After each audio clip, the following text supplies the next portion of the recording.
하나님의 말씀을 보도록 하겠습니다.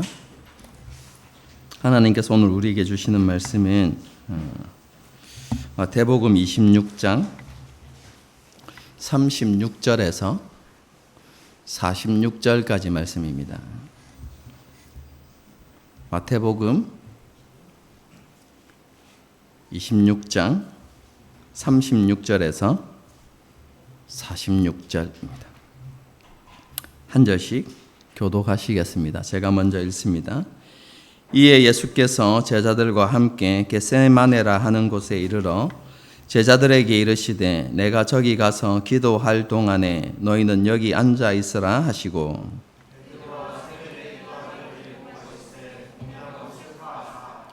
이에 말씀하시되 내 마음이 매우 고민하여 죽게 되었으니 너희는 여기 머물러 나와 함께 깨어 있으라 하시고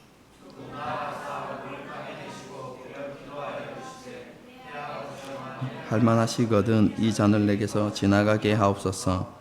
그러나 나의 원대로 마시옵고 아버지의 원대로 하옵소서 하시고 제자들에게 오사 그 자는 것을 보시고 베드로에게 말씀하시되 너희가 나와 함께 한 시간도 이렇게 깨어 있을 수 없더냐.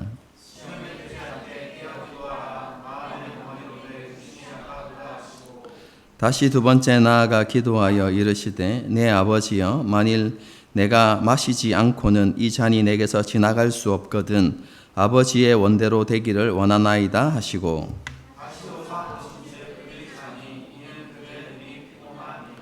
또 그들을 두시고 나아가 세 번째 같은 말씀으로 기도하신 후 이에 제자들에게 오사 이르시되 이제는 자고 쉬라. 보라 때가 가까이 왔으니 인자가 죄인의 손에 팔리느니라. 함께 읽겠습니다.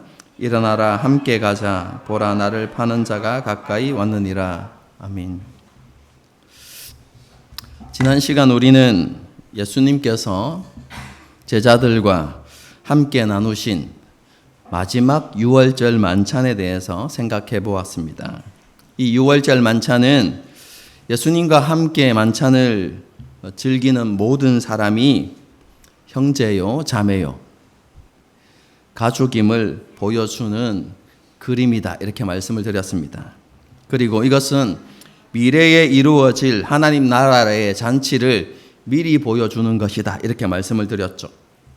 완성된 하나님의 나라의 풍요로움과 기쁨을 누리며 살아가게 되어질 우리의 미래, 우리의 소망을 미리 보여주는 그림이다. 이렇게 말씀을 드렸습니다.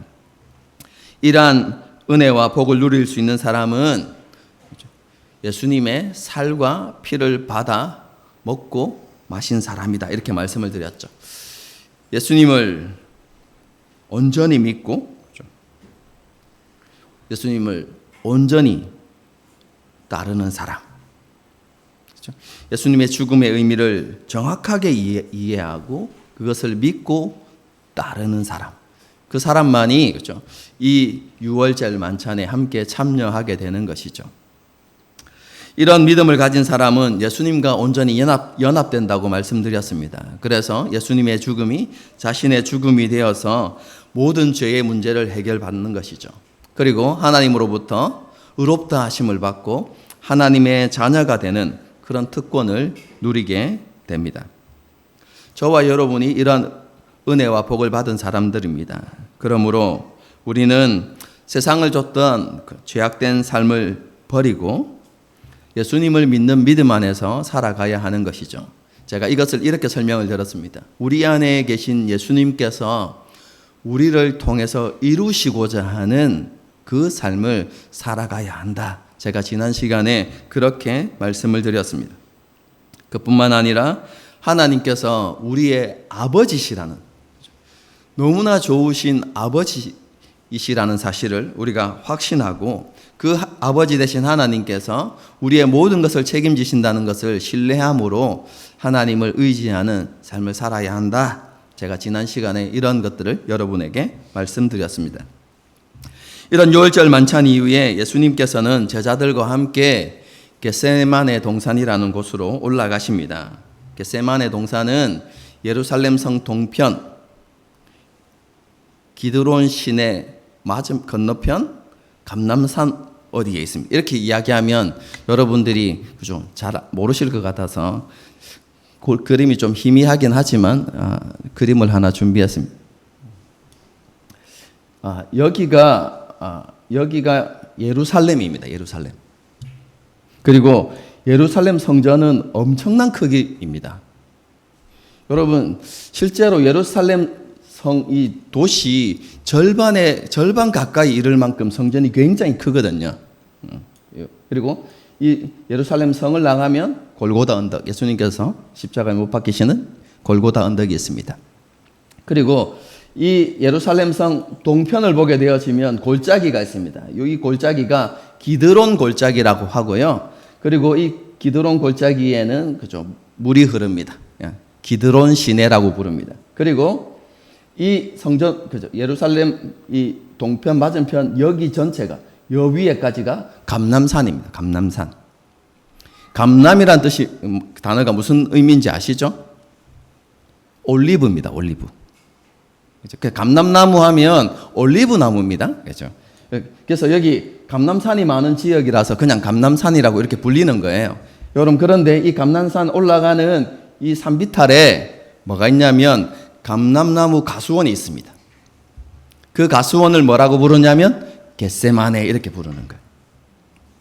그런데 이 겟세마네는요, 국유지가 아니라 사유지입니다. 부유한 사람이겠죠. 부유한 사람이 올리브 나무를 기르는 가수원입니다. 거기가 겟세마네 동산이다 이렇게 생각하시면 됩니다. 그리고 그 겟세마네 동산의 주인이, 그렇죠? 예수님과 제자들이 그곳을 사용할 수 있도록, 그곳에서 기도하시거나 쉬시거나 그렇게 할 수 있도록 그렇게 허락해 준 것이죠. 그리고 이 겟세마네 동산은 언제 자주 이용했냐면 6월절마다, 예수님께서 6월절을 지키시러 올라오실 때마다, 그죠? 다른 곳에서 지내시다가 또 한적한 곳이 필요하시면 저 겟세마네 동산에 가서 제자들과 함께 쉬시고 기도하는 시간을 가졌던 곳이 겟세마네 동산입니다. 여러분, 그렇기 때문에 가룟 유다도 너무나 잘 알고 있는 곳이다. 이렇게까지 이렇게 생각하시면 되겠습니다. 이제 그림을 지우셔야 됩니다. 예. 예수님께서는 제자들과 함께 그 겟세마네 동산으로 가셨습니다. 그리고 자기가 기도할 동안에 너희는 여기 앉아 있으라 이렇게 말씀하시죠. 그 이후에 그 제자들 가운데 세 사람, 베드로와 야고보, 요한을 따로 데리고 좀 더 앞으로 가셔서 너희는 나와 함께 여기 깨어 있으라. 단순히 깨어 있으라는 말이 아니라 깨어서 기도하라는 말이거든요. 깨어 있으라 이렇게 말씀하시면서 그때 당시에 예수님의 심정을 제자들에게 이렇게 말씀해 주십니다. 37절과 38절의 말씀입니다. 베드로와 세베대의 두 아들을 데리고 가실새 고민하고 슬퍼하사 이에 말씀하시되 내 마음이 매우 고민하여 죽게 되었으니. 예수님께서 지금 자기 제자들을 향하여서 너무나 큰 고민이 있는데 그 고민으로 인해서 내가 너무 고통스럽고 죽을 지경이다. 이렇게 예수님께서 말씀하셨습니다. 여러분, 예수님께 너무나 낯선 모습이죠. 그렇지 않습니까? 여러분, 예수님께 좀처럼 볼 수 없는 그런 모습이기 때문에 너무 우리에게 낯설고 여러 가지 의문을 품게 만드는 모습이죠. 그죠? 예수님은 어떠한 일에도 흔들리지 않는 분이셨습니다. 모든 것을 아시는 분이시기에 어떠한 상황에도 혼란스러워 하시지 않으셨습니다. 거대한 풍랑 앞에서도 놀라지 않으셨고 핍박과 죽음의 위협도 두려워하지 않는 그런 분이셨습니다. 예수님은 일평생 뭘 바라보고 사신 분이십니까? 십자가 죽음을 바라보고 사신 분입니다. 그리고 갈릴리를 떠나서 예루살렘으로 올라가실 때 이런 표현이 있죠. 예루살렘으로 올라가시기로 굳게 결심하셨다. 십자가 죽음을 굳게 결심하시고 지금 예루살렘으로 올라오신 것입니다. 그런데 오늘 본문을 보게 되어지면 예수님과 너무 어울리지 않는 표현들이 등장합니다. 매우 고민하여 죽게 되었다 이렇게 표현하고 있고요. 같은 사건을 기록하는 마가복음을 보게 되면 예수님께서 심히 놀라시며 슬퍼하셨다 이렇게 됩니다. 여러분 너무나 이상하지 않습니까? 여러분 유대교나 기독교 역사를 이렇게 살펴보면 죽음을 두려워하지 않고 그 죽음을 당당하게 맞섰던 사람들에 대한 기록들이 나옵니다. 여러분 신구약 중간사 기간 중에 있었던 중요한 사건, 이스라엘의 독립운동, 마카비 전쟁이라고 이렇게 부르는데요. 여러분 그 전쟁에서 유대인들의 영웅들이 등장하는데 사지가 갈갈이 찢기는 그 순간에도요, 그들이 두려워하지 않고 하나님을 찬양하면서 자신의 죽음을 이렇게 맞이하는 여러분 그런 기록들이 여러분 문서에 기록되어져 있습니다.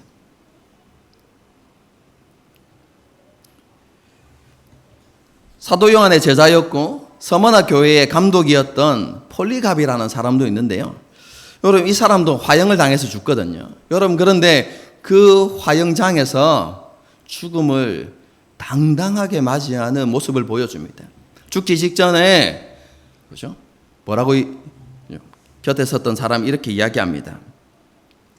기독교를 버리면 살려주겠다. 여러분 그때 폴리갑이 뭐라고 대답하는 줄 아십니까?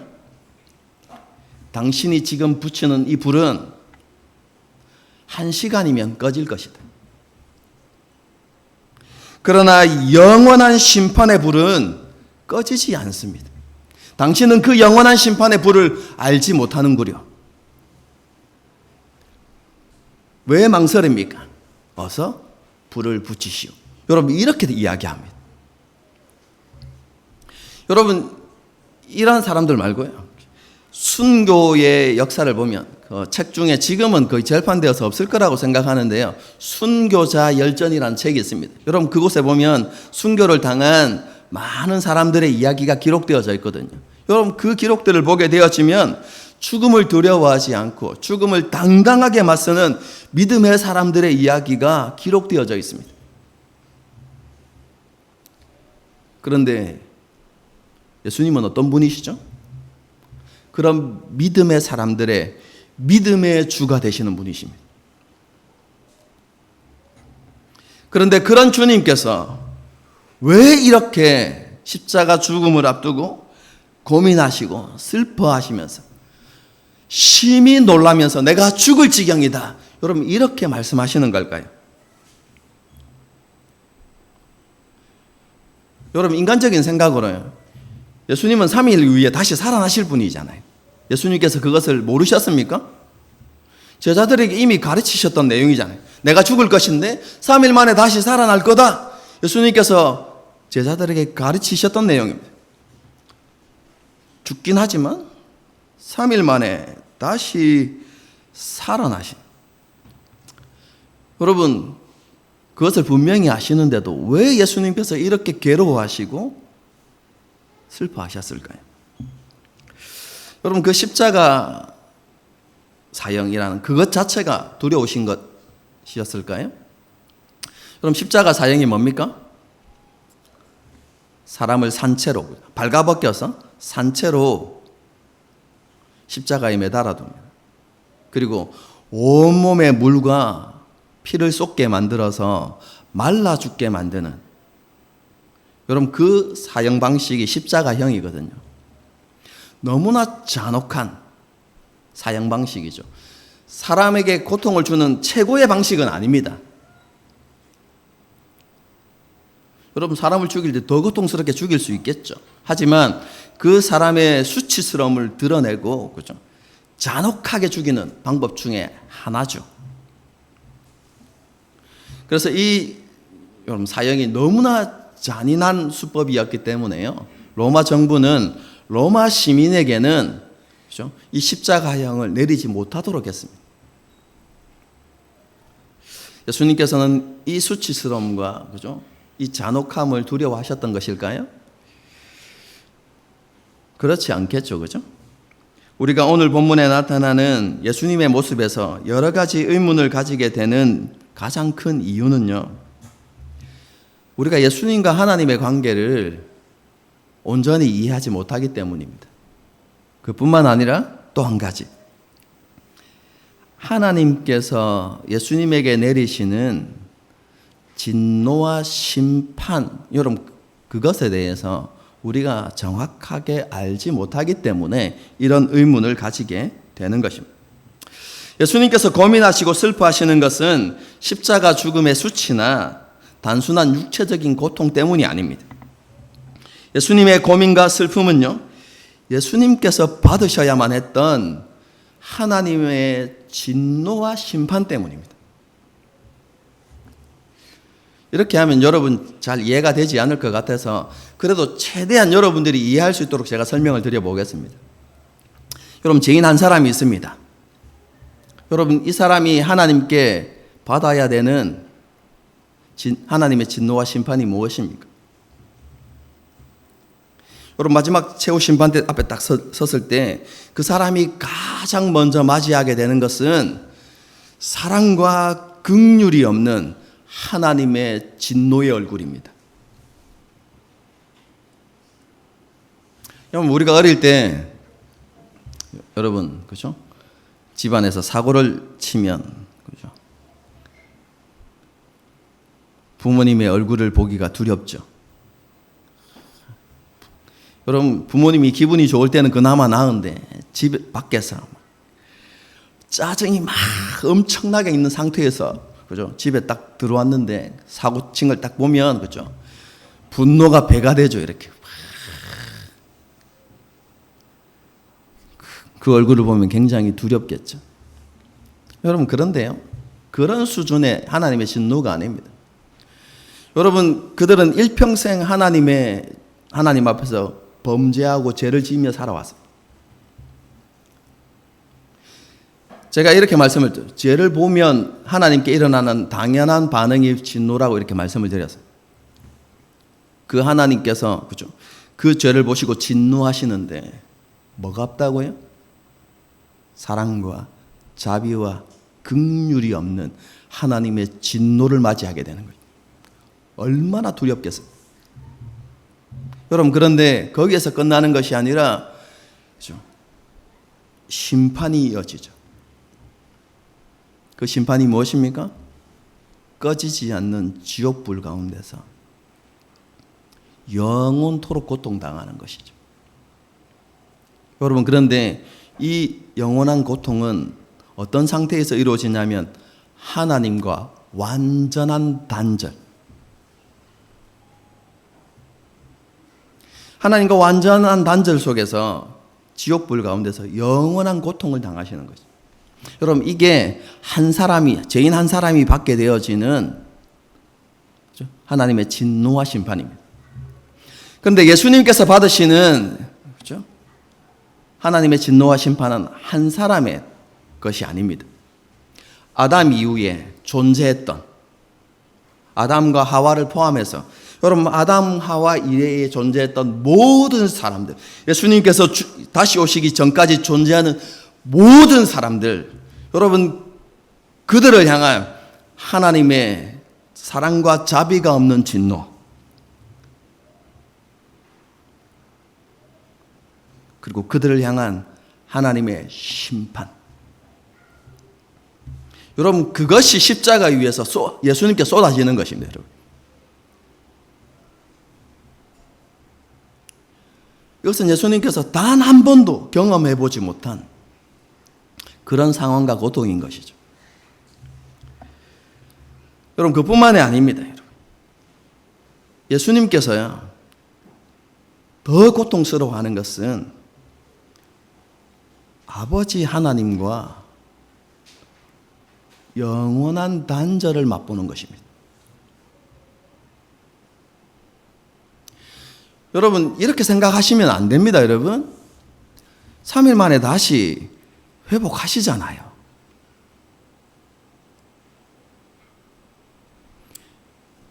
삼 3일만 기다리시면 되잖아요. 여러분 이렇게 생각하시면 안 됩니다. 십자가 위에서 맛보는 하나님과 아버지 하나님과 예수님과의 단절은 아까 뭐라고 이야기했습니까? 한 사람이 지옥에서 하나님의 심판을 받는 게 뭐라고요? 하나님과의 영원한 단절 속에서 받는 심판이. 그런데 모든 사람들이 겪어야 하는 그 영원한 단절을 십자가 위에서 맛보시는 거예요. 여러분 3일간의 단절이 아니라 영원한 단절을 십자가 위에서 예수님께서 경험하셔야만 했던 것이죠. 여러분 이것은 우리의 이성으로 이해되는 것이 아닙니다. 하나님과 예수님이 어떤 관계였죠? 영원 전부터 영원까지 하나이셨습니다.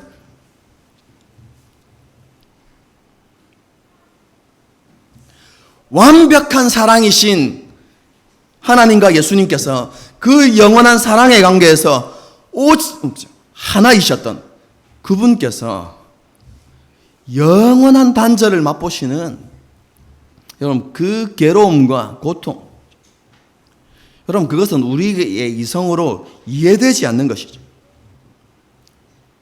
그뿐만 아닙니다. 여러분 십자가 위에서 예수님께서 맞이하는 하나님의 얼굴빛은 여러분 이전과 다른 얼굴빛입니다. 여러분 그 순간 예수님은 더 이상 하나님께 아들이 아니었습니다. 하나님의 원수로서, 죄인으로서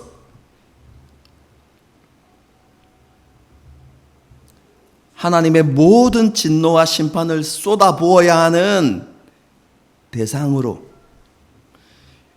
예수님을 그렇게 여기시고 예수님을 그렇게 대하시는 것이죠. 여러분 한 번도 경험해 보지 못한 정말로 낯선 경험과 고통을 예수님께서 십자가 위에서 당하셔야만 했던 것이죠. 물론 예수님께서 자기에게 일어날 모든 일들을 알고 계셨습니다. 그래서 제자들에게 가르쳐 주셨던 것이죠. 여러분 그런데요, 겟세마네 동산에서는 예수님께서 당하실 그 고통이 실제적으로 다가온 것입니다. 십자가 죽음을 앞두고 여러분 그것이 느껴지셨던 것이죠. 이같이 감당하기 힘든 진노와 심판의 무게로 인해서 예수님께서 고민하시고 슬퍼하시고 고통스러워 하셨던 것입니다. 그리고 그런 고통 가운데 절박한 심정으로 하나님께 기도하셨죠. 그 절박함이 기도의 모습과 기도의 내용에 나타납니다. 그렇죠? 여러분 유대인들은 그렇죠?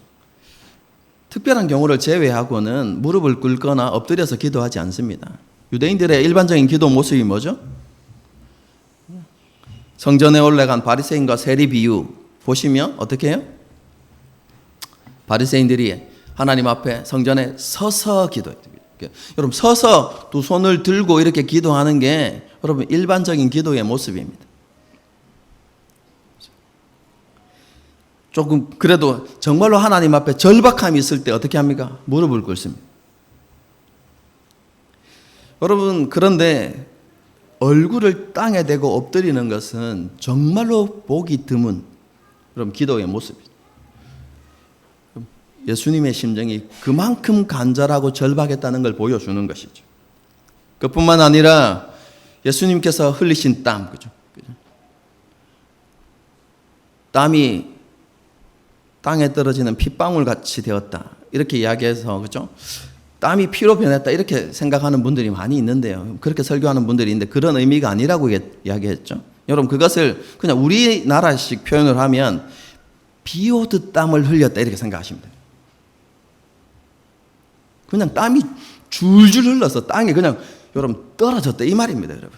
여러분, 그렇게 간절하게 기도하셨습니다.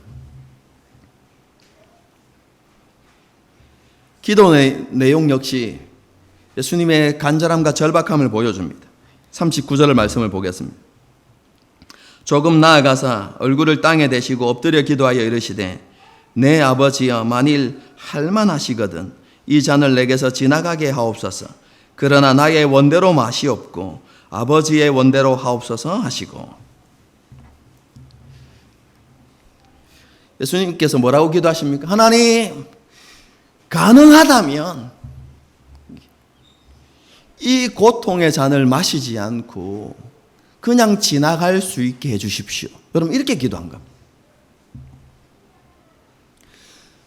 절박함 속에서 하나님, 가능하다면 상황을 좀 바꿔주십시오. 여러분, 이렇게 기도한 것이죠.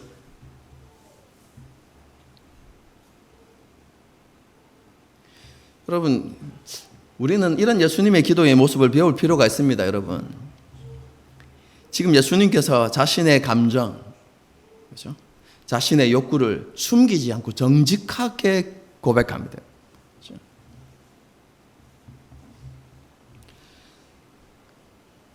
하나님의 진노와 심판의 잔을 피하고 싶은 자신의 마음, 그렇죠? 그 감정을 숨기지 않고 정직하게 고백하시죠. 여러분, 우리도 이렇게 기도할 수 있어야 됩니다. 그런데 그 다음이 중요합니다. 그게 뭡니까?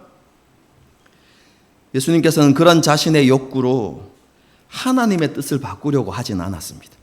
그냥 정직하게 고백할 뿐입니다.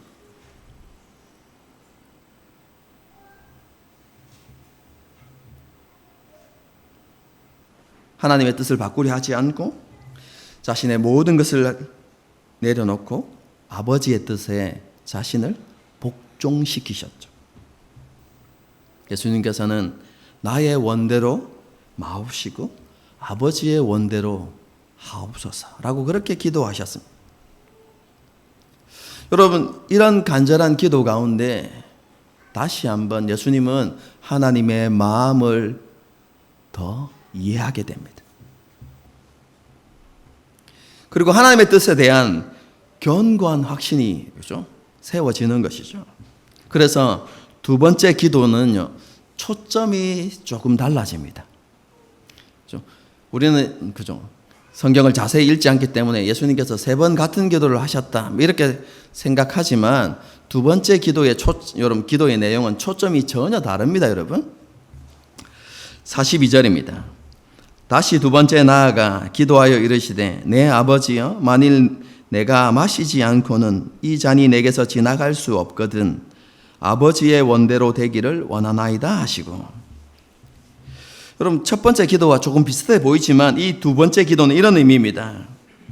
온 세상을 구원하기 위한 길이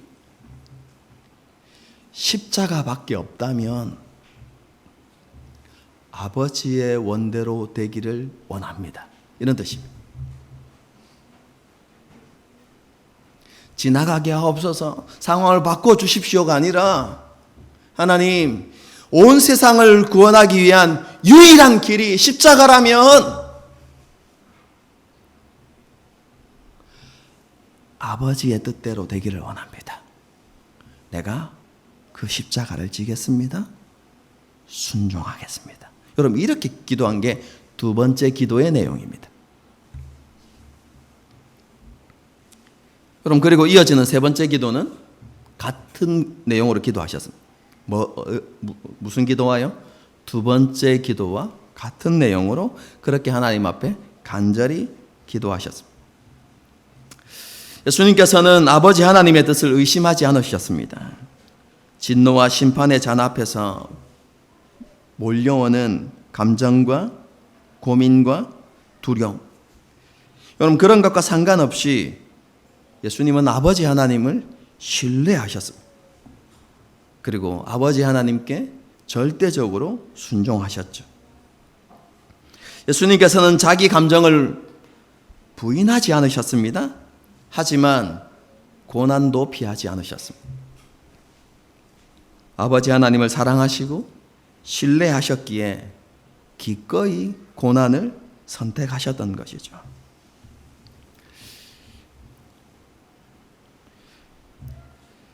예수님께서 슬퍼하시고 고민하셨던 모습은 어느 정도 해결되셨죠? 그럼 또 한 가지 의문이 남습니다. 왜 예수님은 그런 자신의 모습을 제자들에게 보여주셨을까 하는 것이죠. 성경에 기록되어 있다라는 것은 제자들이 그 모든 모습을 보았고 생생하게 기억하고 있다는 의미겠죠. 예수님은 이렇게 하시지 않으실 수도 있었습니다. 유월절 만찬을 즐겼던 그곳에 내가 지금 중요한 기도를 앞두고 있으니 너희는 여기에 잠시 머물러라 라고 이렇게 말씀하시고, 여러분 제자들이 피곤한 거 예수님이 아셨거든요. 피곤하니까 너희는 여기서 쉬어라 이렇게 말씀하시고 홀로 겟세마네 동산에 가서 이 깊은 씨름을 혼자 감당하실 수도 있었습니다. 여러분 그런데 그렇게 하시지 않고 예수님께서 제자들을 함께 데려가시고 그곳에서 예수님의 모습을 보게 하신 이유가 무엇이겠습니까? 결론부터 말씀드리면 예수님께서 본을 보여주신 것입니다. 여러분 제자들은 어떤 사람이 되어야만 합니까? 예수님께서 걸어가신 그 길, 십자가의 길을 함께 걸어야 하는 그런 사람들이 제자인 것이죠, 여러분. 여러분 그 당시 스승과 제자의 관계를 좀 이해할 필요가 있습니다. 그렇죠? 여러분 그 당시 스승과 제자의 관계는 저와 여러분과의 관계 이 정도 수준의 관계가 아닙니다. 여러분 그 당시에 제자와 스승은요, 주인과 종의 관계와 거의 일치했습니다. 여러분.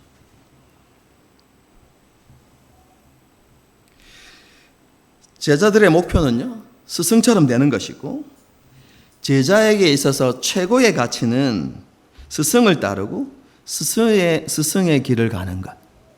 여러분 이것이 제자의 목표였고 최고의 가치였습니다.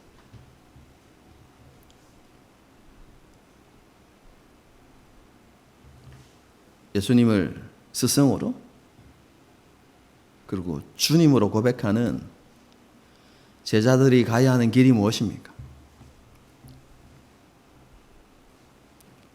예수님께서 지금 가고 계신 너무나 고통스럽게 보이는 그 십자가의 길인 것이죠. 여러분 그런데 착각하시면 안 됩니다.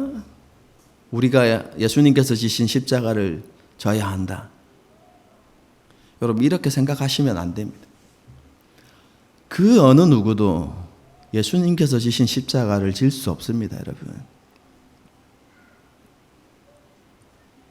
그 하나님의 진노와 심판을 어떻게 감당할 수 있습니까? 아무도 감당할 수 없습니다. 여러분 예수님께서 제자들에게 하신 말씀은 너희가 내 십자가를 져야 한다가 아닙니다. 나를 따르려거든 뭐라고요? 자기 십자가를 지고 나를 따르라 이렇게 말씀하셨죠.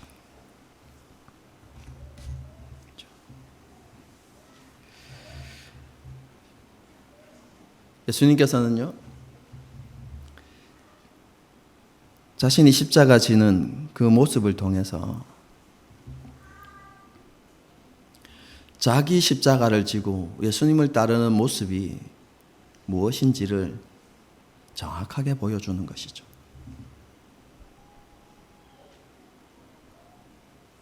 그것이 무엇입니까?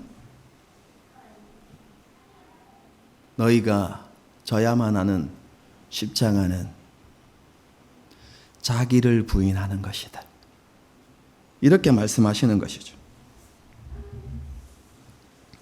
예수님을 따른다는 것은 자기가 원하는 바를 관철시키려고 노력하는 것이 아니라 하나님의 뜻에 자신을 온전히 순복시키는 것, 그것이 자기 십자가를 지고 주님을 따르는 것이다 라는 것을 이 본문의 사건을 통해서 예수님께서 제자들에게 분명하게 보여주고 계신 것이죠. 스스로 하나님의 자리에 앉아서 자기 감정에 충실하고 자기 생각이 옳다고 주장하고 자기 욕심과 욕망을 선으로 생각하면서 살아가는 삶이 아니라 하나님의 선하심을 믿고 하나님께서 옳으시다고 고백하면서 하나님의 말씀에 순종하며 살아가는 것이 자기 십자가를 지고 주님을 따르는 것이다. 예수님께서 그것을 보여주고 계신 것이죠. 너희가 그런 삶을 살아갈 때 세상으로부터 이상히 여김을 받고 비난과 조롱을 받을 수도 있지만 그럼에도 불구하고 내가 십자가 죽음을 앞두고 결단한 것처럼 너희도 결단하고 그런 삶을 살아가야 할 것이다. 예수님께서 그것을 보여주고 계신 것이죠. 제가 여러분에게 자주 말씀드리는 것처럼 이런 자기 부인의 삶을 다르게도 표현할 수 있습니다. 뭡니까? 너희는 먼저 그의 나라와 그의 의를 구하라. 여러분, 이것이 자기 부인의 삶이죠. 세상 많은 사람이 자아 실현을 목표로 무한 경쟁의 삶을 살아가고 있습니다. 자신의 자유와 행복이 최고의 가치죠. 여러분, 그래서 세상의 모습을 보십시오. 자신의 자유와 행복을 확대하려고 하면 어떻게 해야 될까요? 다른 사람의 자유와 행복을 짓밟아야 되는 것이죠.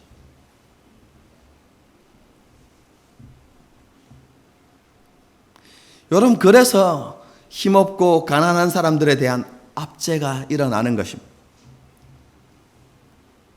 세상은 점점 힘을 가진 사람들의 세상이 되어져 가는 것이죠.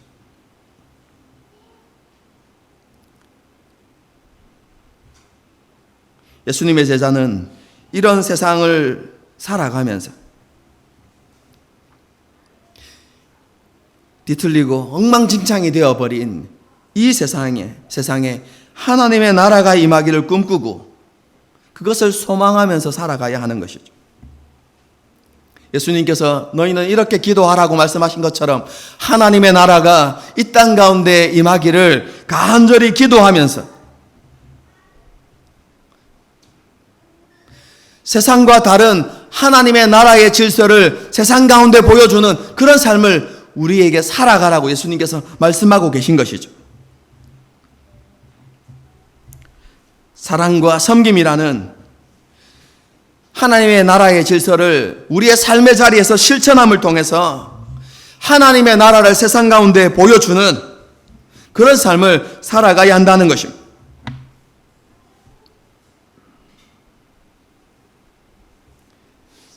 세상의 방식이 아니라, 세상의 가치관이 아니라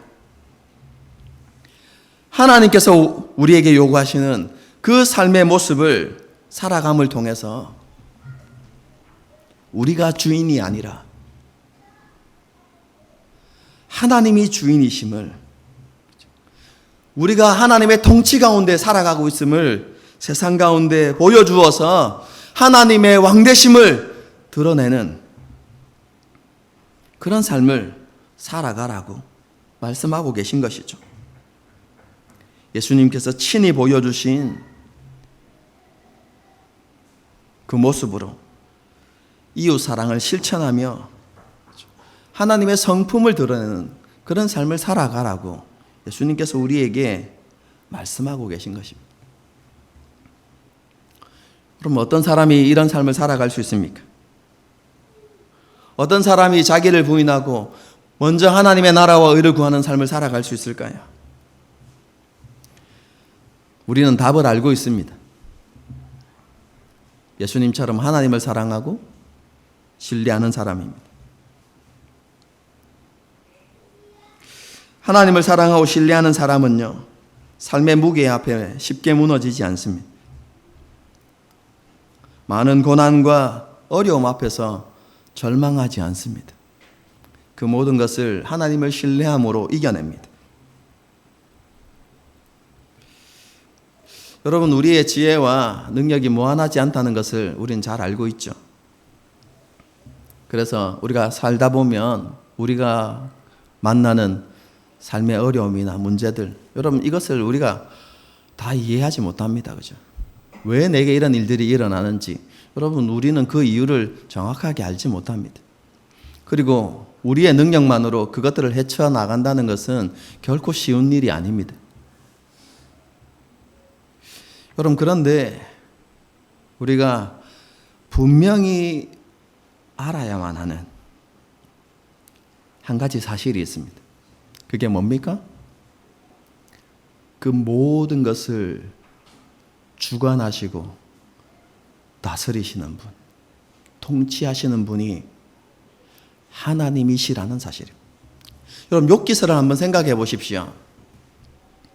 욥이 고난의 이유를 알았습니까?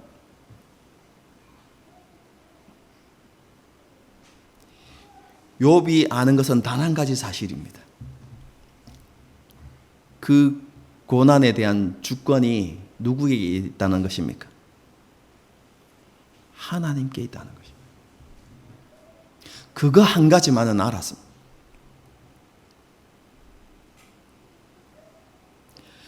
여러분, 저와 여러분에게 있어야 하는 믿음이 바로 그것입니다. 삶의 문제들과 고난과 아픔들 다 이해할 수 없지만 그 모든 것을 주관하고 통치하시는 분이 바로 우리의 하나님이시다, 우리의 좋으신 아버지시다라는 사실을 우리가 분명히 확신하고 그 하나님을 신뢰해야 되는 것이죠. 여러분, 그래서 하나님을 신뢰하는 사람, 그 사람의 특징을 이렇게 이야기할 수 있습니다. 모든 상황에 대해서 예, 주님, 이렇게 대답하는 사람입니다. 무슨 의미인지 여러분 와닿습니까?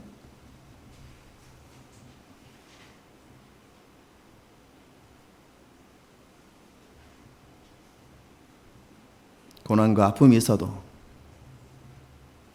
그것을 주관하시는 분이 하나님이시고 그것을 통해서 하나님의 뜻을 이루실 것이라는 확신이 있기 때문에 그 고난 앞에서 그렇습니다, 주님. 여러분, 이렇게 고백하는 사람, 모든 상황 가운데 예, 주님. 여러분, 이렇게 고백하는 사람이 진정으로 하나님을 사랑하고 하나님을 신뢰하는 사람이다, 이렇게 말할 수 있습니다. 여러분, 그런데요, 그날 밤 겟세마네 동산에서 제자들의 모습은 그렇지 못했습니다. 여러분, 그들은 겟세마네 동산에 올라가기 전에 예수님께 호언장담했습니다. 뭐라고 이야기하죠? 주님과 함께 죽을지언정. 그죠? 근데 함께라는 단어가 중요합니다. 주님과 함께 죽을지언정 주를 부인하지 않겠습니다. 여러분, 그렇게 장담했어요. 여러분, 그런데 제자들은 주님과 함께 하는 일에 실패합니다. 철저하게. 여러분, 겟세마네 동산에서 주님과 함께 하는 일에 철저하게 실패합니다. 그들은 주님과 함께 1시간 동안도 깨어있지 못했습니다. 그들의 육체의 피곤함을 이기지 못했죠. 여러분, 그들은 예수님의 사명을 이해하지 못했고 예수님의 슬픔과 고통을 이해하지 못했습니다. 그런 예수님과 함께 하지 못했습니다. 여러분, 그 이전에 어떤 모습이 있었다고요? 메시아 왕국이 도래하면 누가 예수님의 좌우편에 앉을 것입니다. 여러분, 그것이 제자들의 모습이었습니다. 그리고 함께 하는 것에 실패하는 모습을 마지막에 딱 보여주죠. 예수님이 잡히시는 그 순간에 모두가 예수님을 버리고 도망합니다.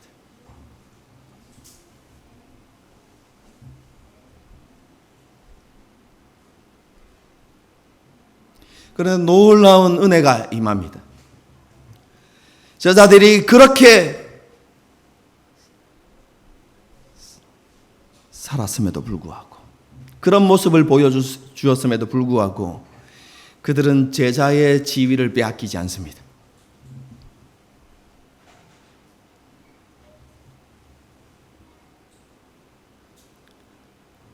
예수님의 용서와 용납으로 여전히 그들은 주님의 제자였습니다.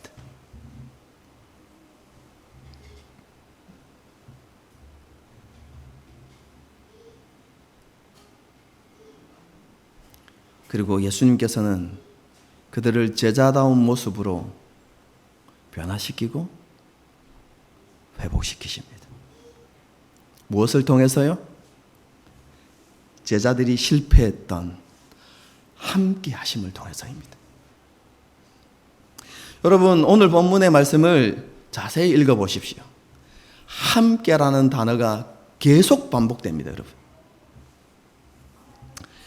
36절을 보십시오. 예수께서 제자들과 함께 이렇게 됩니다. 38절에도 나와 함께, 40절에도 나와 함께. 여러분 46절을 보십시오. 일어나 함께 가자 이렇게 되어 있습니다.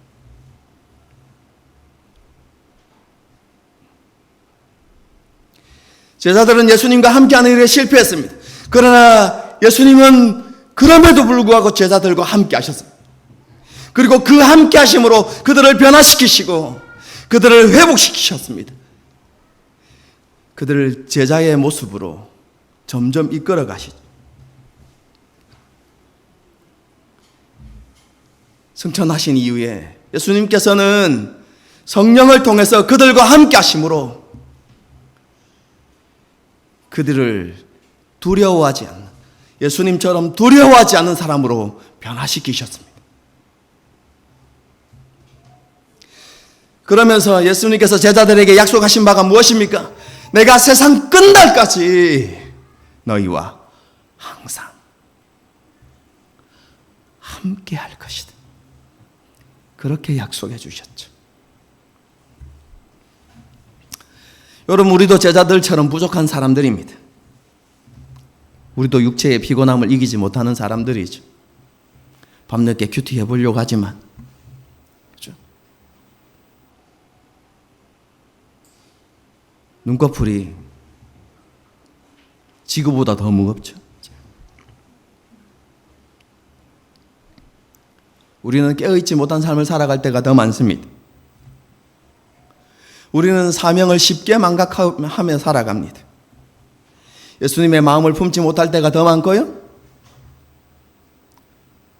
삶의 문제에 매몰되어서 여러분 그렇게 살아갈 때가 많습니다.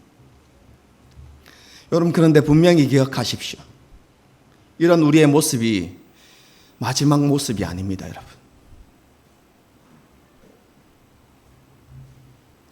왜냐하면 제자들과 함께 하셨던 주님이 지금 우리와 함께 하시기 때문에 그렇습니다.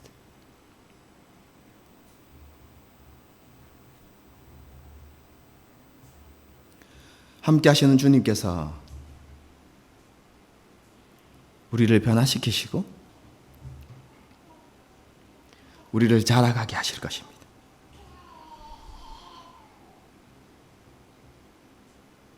지난 시간에 말씀드렸던 것처럼 하나님의 형상을 온전히 회복하도록, 예수님을 온전히 닮아가도록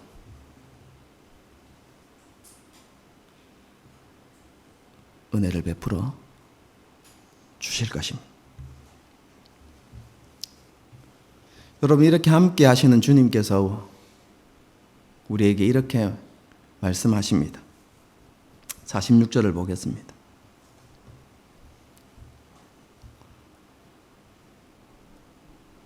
사랑하는 나의 제자들아, 일어나 함께 가자. 일어나 함께 가자. 더 이상 나와 함께하는 그 일에 실패하지 말고 나와 함께 가자.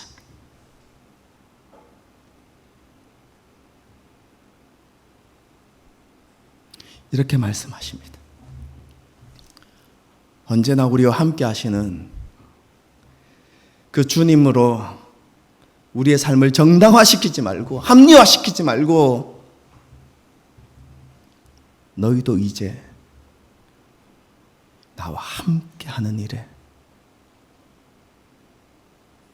성공해 보지 않으련 예수님께서 그렇게 말씀하시는 것이죠. 그러면서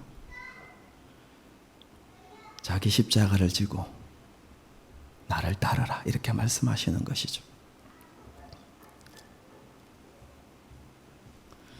여러분, 이 부르심이 영광스러운 부르심이라는 사실들을 다시 한번 우리의 마음에 새기고요. 삶의 자리에서 주님과 함께 제자로 사명자로 그렇게 살아가는 저와 여러분이 될 수 있기를 주님의 이름으로 축원합니다. 함께 찬양하고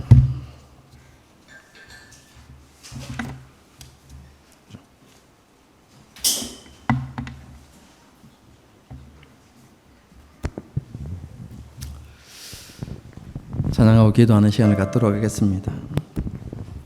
믿음으로 서리라. 그렇죠? 이 찬양을 부르시면서 그렇습니다. 주님, 내가 주님과 함께 하겠습니다. 주님과 함께 하는 일에 성공하겠습니다. 그럼 그렇게 좀 다짐했으면 좋겠습니다. 하나님 앞에 함께 찬양하시겠습니다.